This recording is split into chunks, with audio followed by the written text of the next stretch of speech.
a man, woman and child is consumed by the Kashmir problem. Yes, in both of those countries and in that part of the world. And we should be more aware of it here in the United States and in the broader world community, yeah. And you see, you wouldn't believe it, wall-to-wall people from Muzaffarabad all the way to Srinagar, they thought there was going to be some opening, some solution. From this bus thing? Yes, they thought that maybe this is the first sign, you see. But the people think, Azadi, meaning, you know, we want our right of self-determination, you see. The people from treetops, from rooftops, you see. And this is you leaving. This is you just leaving a very poignant and nostalgic visit to the home you had to leave at 3 years old. But you know, and it's got rent. Well, that must be nostalgic for you to have been there. It must have been quite a trip. And we had more footage. We can't get it all in. At Dal Lake and everything. It must have been reminiscent. Yes, yes. And how many were on that trip?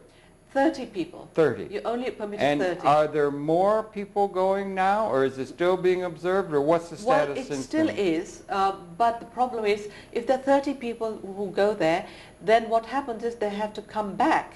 You know, it's semi-monthly. Yeah. So what happens is, 15 come back, the returnees. So the next bus, and the people who came to Muzaffarabad from the Kashmiri side, they have to go back. So there's a total traffic of 60 people per month, but there are 100,000, more than 100,000 people who have signed up for. Is it a start of a thing? Is it a candle that you can see the beginning of something? And what is your thought? We only got a couple minutes left. What is your prognostication for your beloved Kashmir? My beloved Kashmir it is. I think it's a palliative. I think what the people are saying is now the people are going to be satisfied, the curiosity is over, they started this semi-monthly bus service, Kashmir solution, that's it. And they're going to stop there. Want the line to be recognized as a permanent line? Yes, I think that's what their position is. That's what they're talking about. And that is unacceptable to the people on the Pakistani side. Kashmir is and to the inseparable. Kashmiris on the other side, because Kashmiris are one, and a brother has a right to see his brother, and to live in their own homes, and to live in their own land. It's been with us for 50 years. Yes, what is the outlook? Are we still going to be? What's the solution, do you think? Plebiscite, that is the solution. Really, ask the people. Kashmir belongs to the people of Kashmir, not to any government, not to any political party. Now what happens is the political parties who jockey for power, in return they get money, etc. from the government, etc. Yes. So they have vested interest. But I'm saying let the individual Kashmiri decide. What are they afraid of? What are they afraid of my vote? I'm only one individual. But then also ask my sister, my brother, throughout the your aunts, uncles, cousins, and all the rest. And all the rest. And let them have a vote and stop violating their human rights, as they say it, and so forth. But it's become a cause celebre, cause of great concern in the world, and one would hope that might happen. One would hope Solomon Rushdie's sense that the paranoia, if that's the right word, on the part of the Indian side might be able to lessen to allow something to happen, and they ought to be able to have their say. It's a very dangerous part of the world, and it must. You were in on a historic moment, and I congratulate you on having had the gumption and the courage to take part in that. Well, the people there said you were very courageous. They were afraid for my safety. You were a little bit afraid yourself. Yes, I was afraid myself. Because that's a very dangerous flashpoint in the world, and you've seen so much evidence of the human rights, the brutality. Abuse of human rights, yes. On the part of those occupying forces. There were graveyards,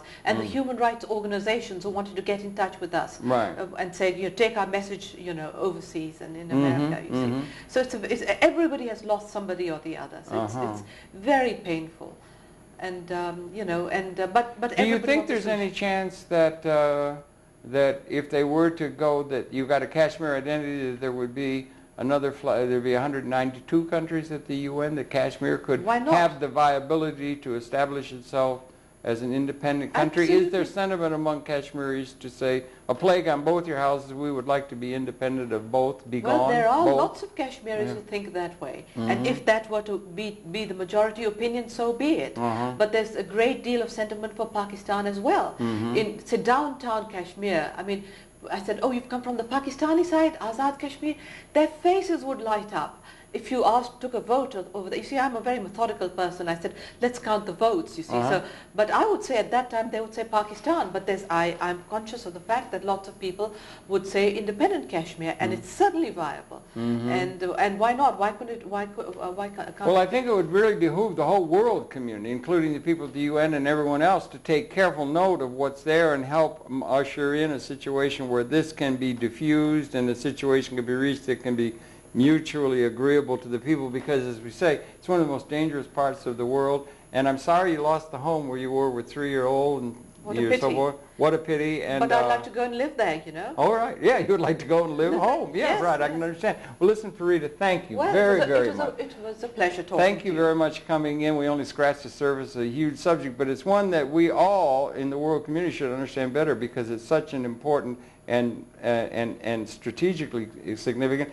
and also very, very crucial flashpoint that we should all be aware of much more than we are. And thank you for helping to move us in that direction. Thank you very much, Harold. Your pleasure to have had Her Perceptions. We only scratched the surface. Tune in. We'll be coming back in tomorrow. That's it for now. Farida, once again, thanks a lot for coming in, sharing this with us and with the audience. We thank you very much. And we could run the credits now. And then we thank you very, very much for coming. Thank you, Harold.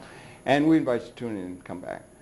Okay, Farida, so we only touched the surface, and I really thank you for bringing that in. You got other footage we could have shown. Sorry we don't have very good editing here and so forth. No, you could have but shown you've got quite a bit. You've got a lot, quite a bit. Yeah, you had some nice pictures of the lake. Yes.